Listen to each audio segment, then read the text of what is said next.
paraardhësit tanë politik kanë bërë 40 vjet, 45 vjet luftë politike për të patur çfarë? Pluralizëm politik, pra të drejtë për të patur disa parti politike, për të patur disa kandidat, të drejtën për të kandiduar vetë, por për të kandiduar dhe një shok ose një mik, për të mbështetur atë që ata pëlqejnë, po ndoshta edhe të drejtën për të dhënë disa ide të ndryshme, të drejtën për të mbrojtur këto ide dhe të drejtën për të testuar këto ide në publik me votë. Kështu që këtu është shkelja e dytë që po zhvillohet.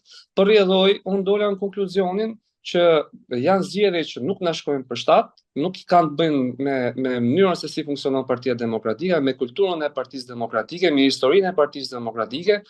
Sinqerisht po bëja një research, një kërkim, të vetmet parti në botë që më rezultojnë që bëjnë zgjedhje të tilla janë partia e Vladimir Putin në Rusi, partia e Xi Jinpingut në Kinë dhe partia e drejtuesit të Koresë së Veriut.